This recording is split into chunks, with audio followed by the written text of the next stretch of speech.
Hello my YouTube family, welcome to I study point. मैं आपके साथ Imtiaz Ahmad. Dear, previous history का मैंने आपको वीडियो समझा दिया था। आज का जो है पॉलिटिकल साइंस, डियर 6 चैप्टर हैं और मैं सिर्फ आपको 4 चैप्टर में से सिर्फ 10 क्वेश्चन बताऊंगा जहां से एग्जामिनर बार बार क्वेश्चन पूछता है। सो मेरी गारंटी है कि इस 10 क्वेश्चन से बाहर एग्जामिनर कभी भी आपको क्वेश्चन पेपर में देखने को नहीं मिलेगा। सो आइए हमारे साथ इसको स्टार्ट करते हैं। पहला चैप्टर क्या है? Power sharing. सेकंड चैप्टर है हमारे पास फेडरलिज्म। थर्ड चैप्टर है हमारे पास gender, religious and caste. Fourth one है पॉलिटिकल पार्टीज। फिफ्थ वन जो चैप्टर आता है आउटकम्स ऑफ डेमोक्रेसी। वहां से क्वेश्चन याद करने की जरूरत ही नहीं, क्योंकि चैप्टर ही 2 मार्क्स का है, 2 मार्क्स के एमसीक्यूज आएंगे। तो इसके ऊपर मैंने डिटेल वीडियो बना चुका हूं। उसके ऊपर एमसीक्यूज की जो वीडियो है वो अलग से बनाई हुई है। तो आई होप जो बच्चा वहां से देखेगा तो उसके वो मार्क्स कहीं नहीं जाएंगे, ये 101% मेरी गारंटी है। उसके साथ जो लास्ट वाला चैप्टर है, जो हमारा जम्मू कश्मीरी ऑर्गेनाइजेशन एक्ट, उसके ऊपर भी मैंने वीडियो बनाई हुई है। जो बच्चे वहां से वो वीडियो देखेंगे तो उनके जो मार्क्स है वो मेरी गारंटी है वहां से डेफिनेटली वहां एमसीक्यूज वो अच्छी तरह से कवर कर पाएंगे। आइए दोबारा अपने टॉपिक पर डिस्कस करते हैं, पावर शेयरिंग। इसका जो मोस्ट इंपॉर्टेंट, मतलब अगर 10 पेपर हुए हैं तो 9 में ये क्वेश्चन देखा गया है, different form of power sharing. ये मोस्ट इंपॉर्टेंट क्वेश्चन है। और 1% या 10% मान के चलें, ये क्वेश्चन देखा गया है prudential reason and moral reason. ये 2 क्वेश्चन हैं, ये दोनों के दोनों मोस्ट इंपॉर्टेंट क्वेश्चन है। इन दोनों को कोई भी छोड़ना नहीं है। दूसरा आता है फेडरलिज्म। ये 5 मार्क्स का चैप्टर है डियर। तो यहां में से एग्जामिनर हर बार 2 मार्क्स का मैप पूछता है और 3 मार्क्स का शॉर्ट आंसर टाइप क्वेश्चन पूछता है।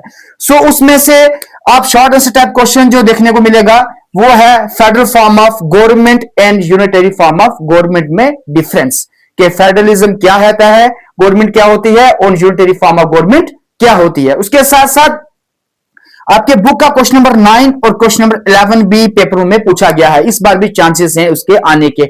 अब क्वेश्चन नंबर 9 में क्या है डियर? उसमें पूछा गया है कि किन किन डिपार्टमेंट्स या किन किन सब्जेक्ट्स के ऊपर सेंट्रल गवर्नमेंट कानून बना सकती है, या फिर स्टेट लिस्ट में आएंगे या फिर कंट्री लिस्ट में आएंगे। इसके ऊपर भी मैं डिटेल वीडियो बना चुका हूं। अगर जिस बच्चे को वहां से पढ़ना है तो वो वहां पे मेरे डिस्क्रिप्शन लिस्ट पे भी है, प्ले लिस्ट में आप वहां देख सकते हैं। और क्वेश्चन नंबर जो 11 है उसमें क्या पूछा गया है कि जैसे म्यूनिसिपैलिटी का हेड कौन होता है, जैसे मेयर होता है, ग्राम पंचायत का कौन होता है, सरपंच होता है, स्टेट का कौन होता है, इस तरह गवर्नर होता है, इस तरह से वहां पे हेड पूछे गए हैं। तो ये जो है इन तीनों में से आपको डेफिनेटली 3 मार्क्स से क्वेश्चन देखने को एग्जाम में मिलेगा। और 2 मार्क्स का मैप है, और मैप के ऊपर भी मैंने डिटेल वीडियो बना चुका हूं कि कहां से मैप आता है। उसमें फेडरल कंट्रीज बतानी है, उनको मैंने ट्रिक्स से भी आपको याद करने का वहां समझाया हुआ है। सो थर्ड चैप्टर आता है हमारा जेंडर, रिलीजियस एंड कास्ट। अब इसमें मोस्ट इंपॉर्टेंट क्वेश्चन कौन सा आता है? Women discrimination and caste inequalities. मतलब मोस्ट इंपॉर्टेंट ये क्वेश्चन, ये चारों हैं, लेकिन इनमें से भी ज्यादा जो मैं प्रायोरिटी दूंगा और आपने भी देनी है, इन 2 क्वेश्चनों को भी देनी है। Women discrimination and caste inequalities, ये वाले 2 क्वेश्चन जो है मोस्ट इंपॉर्टेंट है। और इसके साथ साथ ये भी एग्जाम में देखने को मिल सकते हैं। तो आपने इन चारों में से एक क्वेश्चन को भी नहीं छोड़ना है, ये मैं पहले बोल देता हूं। सो इसमें से थर्ड वन क्या है? वुमेन की रिप्रेजेंटेशन लेजिस्लेचर बॉडी में, क्योंकि न्यू अमेंडमेंट हुए हैं, उसमें वुमेन की रिप्रेजेंटेशन भी देखने को मिली है। तो ये चांसेस है कि इस बार क्वेश्चन पूछ लें। सो लास्ट क्या है? 2 प्रोविंसेस बताने हैं जहां में एक इंडिया एक सेकुलर स्टेट है। सेकुलर स्टेट मतलब सेकुलर कंट्री है। 2 कॉन्स्टिट्यूशन हमें ऐसे राइट्स बताने हैं कि प्रोविंस बताने हैं कि जिससे हम क्या कर सकते हैं कि इंडिया एक सेकुलर कंट्री है। और लास्ट वन आता है पॉलिटिकल पार्टीज। इसमें भी डियर आपने क्या करना है? वेरियस पॉलिटिकल जो पार्टीज के फंक्शंस हैं और चैलेंजेस फेस करती है पॉलिटिकल पार्टीज, ये 2 क्वेश्चन है। इसमें एक आ सकता है, इसमें चैलेंजेस भी कई बार पूछा गया है और कई बार फंक्शन पूछा गया है कि पॉलिटिकल पार्टीज के फंक्शन क्या है। और दूसरा क्या है? चैलेंजेस फेस, जो चैलेंज फेस करती है पॉलिटिकल पार्टीज वो क्या है। और ये आता है इसके साथ what is political parties. Political parties actually में है क्या, उसके कैरेक्टरिस्टिक। और उससे भी जो प्रीवियस जो 2 एग्जाम्स में देखा गया है उसमें पूछा गया है नेशनल पार्टीज और रीजनल पार्टीज में डिफरेंस।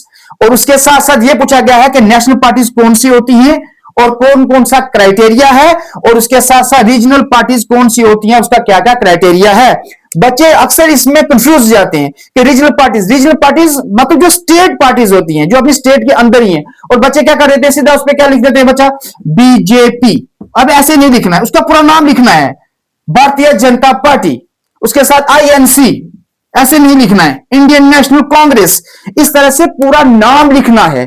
सो नेशनल पार्टीज जो पूरे जो इंडिया के अंदर फैली हुई पार्टीज है उनका नाम है, और रीजनल पार्टीज जो अपनी स्टेट के अंदर ही हैं। सो ये जो 4 चैप्टर थे, इसी में से हर बार एग्जाम में क्वेश्चन पूछता है, जो क्वेश्चन एग्जाम इस बार भी आपको पेपर में देखने को मिलेगा, वो क्वेश्चन मैंने आपको बता दिए हैं, आपको घबराने की जरूरत नहीं। मैं कोशिश करूंगा आने वाले दिनों में जो जियोग्राफी वाला पोर्शन और इकोनॉमिक्स वाला पोर्शन भी आपके लिए मैं ऐसे ही क्वेश्चन बनाऊं जिससे आपके कम समय में मैक्सिमम मार्क्स आ सके। अगर ये चैनल मेरा, आपको ये कंटेंट अच्छा लगा तो मेरे चैनल को लाइक कीजिए, सब्सक्राइब कीजिए, शेयर कीजिए, और अपने फ्रेंड्स तक भी इंफॉर्मेशन पहुंचाए कि उनका भी कुछ अच्छा हो जाए, उनको भी बेनिफिट मिले। Thank you very much.